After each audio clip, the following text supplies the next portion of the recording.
کہ ان کے تھرو جدید مشینری دیکھنے میں آ رہی ہے, پیوٹ سسٹم آ رہا ہے, بڑے بڑے ٹریکٹر آ رہے ہیں, ڈرون سے کام ہو رہا ہے, اچھا, اور غیر آباد رقبے آباد ہو رہے ہیں. وہ اس لیے ضروری ہے کہ ہم جس طریقے سے اپنی آبادی ہر سال بڑھا رہے ہیں, یعنی کہ ہم اپنی آبادی میں ایک نیا نیوزی لینڈ یا سنگاپور ایڈ کر رہے ہیں, اب خود ابتدا کر رہے ہیں, ہمیں اسی حساب سے اپنی ایگریکلچر کی گروتھ بنانی ہوگی ہم ہر سال. اور ہمارے لیے وہ ایسے ہی ہے کہ آپ کو یاد ہوگا کہ پاکستان میں ڈائیو بس آئی, اس کو دیکھ کے ساری بسیں ٹھیک ہو گئی, ٹائم پہ چلنا شروع ہو گئی. تو یہ گرین انیشیٹو کے تحت جو ایگریکلچر ہو رہا ہے اس کو دیکھ کے باقی سارے ہم پر ایکڑ پیداوار بڑھائیں گے. پھر گرین انیشیٹو کے انڈر جو انہوں نے گرین ایگری بال بنایا ہے اس میں ایک چھت کے نیچے کاشتکار کو تمام چیزیں ملنا شروع ہو گئی ہے.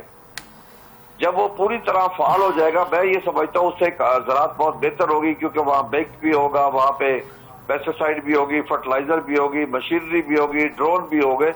تو ایک زراعت میں جدت آئے گی جس کی انتہائی ضرورت ہے. اور غیر آباد رقبے آباد ہو گئے, اس وقت غیر آباد رقبوں کو آباد کرنا انتہائی ضروری ہے. دیکھیں نا, ہم 50 سے 55 لاکھ کی آبادی ہر سال ایڈ کر رہے ہیں اپنے ملک میں, ایک ملک جتنی آبادی, ایک چھوٹے ملک جتنی, جیسے میں نے پہلے عرض کیا نیوزی لینڈ یا سنگاپور جتنی آبادی ایڈ کر رہے ہیں. تو ہمیں اسی حساب سے گروتھ کرنا ضروری ہے. لیکن بدقسمتی اس ملک کی کہ اس گرین انیشیٹو کے جو طریقہ کار تھا کہ نہریں بننی تھی, تو ہمارے سندھ کے بھائیوں نے اس کی مخالفت شروع کر دی. وہ نہروں کی مخالفت نہیں تھی, خدا کی قسم میں کہتا ہوں وہ پاکستان کی مخالفت تھی. پاکستان کی مخالفت تو اب نہیں کرنی چاہیے کھوکھر صاحب, لیکن آپ کی جو ایک سجیشن ہے کہ ہم کاشت کام کریں گے اس کو بھی پلیز نظر ثانی کریں. کاشت کام کرنے سے تو پورے ہم صرف اپنا نقصان نہیں کر رہے بلکہ ہم پورے پاکستان کا نقصان کر رہے ہیں نا. میڈیا کو ایک چیز پہ, میڈیا کو آواز اٹھانی چاہیے کہ کاشتکار کو اس کی پیداواری لاگت 25% منافع کے ساتھ جو ایک انٹرنیشنل تھم رول ہے وہ ملنا چاہیے. مجھے آپ ایک چیز بتائیں, اگر کسی چیز کا ریٹ بڑھتا ہے, AC, DC, para force, Salma Butt ساری منڈی میں ہوتی ہے. جب ہماری چیز کا ریٹ 1 روپے کلو مل رہا ہوتا ہے, ریٹ ہی نہیں مل رہا ہوتا, اس وقت یہ کہاں غائب ہوتے ہیں. یہی میں کہہ رہا ہوں کہ پوزیٹیو احتجاج بھی پوزیٹیو ہونا چاہیے, آپ کے مطالبات بھی پوزیٹیو, اور آپ کا جو غصہ ہے وہ بھی پوزیٹیو ہونا چاہیے کہ آپ اگر کاشت کام کریں گے تو اس میں تو آپ پورے ملک کا نقصان کریں گے. یہ آپ کا پوائنٹ ویلڈ ہے, اور میڈیا کے اوپر ہی بیٹھے ہیں, ہم اس وقت لائیو جا رہے ہیں, آپ کی بات بالکل بغیر کٹے لائیو چل رہی ہے. تو اس کا مطلب یہ ہوا کہ ہم بھی آپ کو پورا موقع دے رہے ہیں, اور ہم آپ سے حکومت سے مخاطب کرنے کا آپ کو موقع, آپ کو میں نے اسی لیے کہا کہ آپ کے پاس 3 سے 4 منٹ ہے, آپ تجاویز دیں, آپ حکومت کو بالکل دیں. بہت شکریہ کھوکھر صاحب, آپ نے ٹائم دیا, بالکل ٹائم ہمارے پاس ختم ہو گیا, نہیں تو آپ کو ہم مزید بھی موقع دینے کو تیار تھے. تو اب میں دوبارہ اسٹوڈیو میں آؤں گا اور میر صاحب کا بھی شکریہ ادا کروں گا, اور ان سے ایک سجیشن لوں گا کہ یہ جاتے جاتے کسان کے لیے خاص طور پہ کیا پیغام دیں گے کہ اس تمام تر صورتحال میں وہ کیسے اپنے آپ کو سروائیو کریں, اور مثبت جو ہے ہم سجیشن دینا چاہ رہے ہیں. پہلے تو یہی کہوں گا کہ جو فرٹیلائزر کے لوازمات ہیں ان کو سستا کرے حکومت پاکستان, اور اس کے بعد کاشتکار کی جو پروڈکشن ہے, سبزیات ہیں, گندم ہے, چاول ہے, کپاس ہے, اس کے ریٹ صحیح ملنے چاہیے منڈی سے. بالکل ریٹ صحیح ملنے چاہیے. حبیب عالم صاحب آپ کا بھی اسی طرح میں لاسٹ کمنٹ لوں گا جس کے اندر آپ کوئی سجیشن دینا چاہیں, حکومت سے بات کرنا چاہیں, یا عوام کو کوئی میسج دینا چاہیں, یا کسانوں کو خاص طور پہ کوئی میسج دینا چاہیں.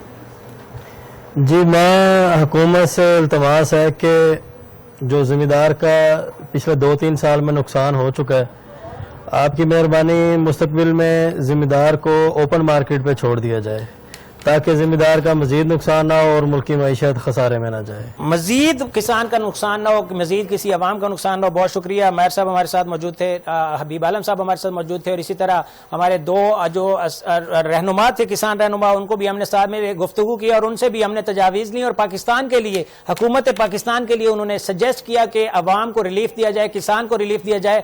عوام کو ریلیف دینا یا کسان کو ریلیف دینا یہ واقعی حکومت کا جو ہے اولین ترجیح ہوتی ہے, لیکن جو حالات ہیں اس کے اندر کس طرح پالیسیز کو بہتر کرنا ہے, جیسا کہ گرین انیشیٹو ہے اس کا انہوں نے تعریف کی کہ بہت زبردست اقدام ہے, اسی طرح ہمیں گرین انیشیٹو لانا ہے اپنی زندگی کے اندر اور بہتری کی طرف جانا ہے, اور پاکستان کی بہتری کے لیے جو اقدامات ہم کر سکتے ہیں, اور کہتے ہیں نا کہ نیکی جو ہے وہ اپنے سے شروع کرنی چاہیے کہ ہمیں خود ہم کیا کر رہے ہیں, ہم بہتر کریں گے تو آگے اس کا جو رزلٹ ہے وہ بہتر آئے گا. پاکستان کی جو ترقی ہے, اس کی کامیابی ہے, وہ اسی کے اندر پوشیدہ ہے کہ آپ کیا بہتر کر رہے ہیں, آپ اپنے سے سٹارٹ کریں اور اس کے بعد آپ باقی جگہوں پہ امپلیمنٹ کریں. تو ہم پاکستان کے لیے دعا گو بھی ہیں, پاکستان مزید مستحکم ہو, پاکستان مزید عزت والا بنے, پاکستان مزید ترقی کرے. کسی بھی فارم میں وہ پاکستان چاہے دفاعی اس میں ماحول میں ہو یا معاشی ماحول میں ہو یا پھر زرعی ماحول میں ہو، ہر طرح پہ ہر جگہ پہ ہر کوئی جو اس کے ساتھ منسلک ہے اس کو کوشش کرنی چاہیے تاکہ وہ پاکستان کی کامیابی کے لیے بہتری کا باعث بن سکے. اللہ ہمارے پاکستان کی نگہبانی کریں، اور جس طرح وہ کر رہے ہیں اور جس طرح ہم کوشش کر رہے ہیں تمام، اللہ تعالیٰ مزید پاکستان کو بہتر کریں گے. پاکستان زندہ باد، پاکستان کی عوام پائندہ باد، پاکستان کی آواز ہمیشہ زندہ باد.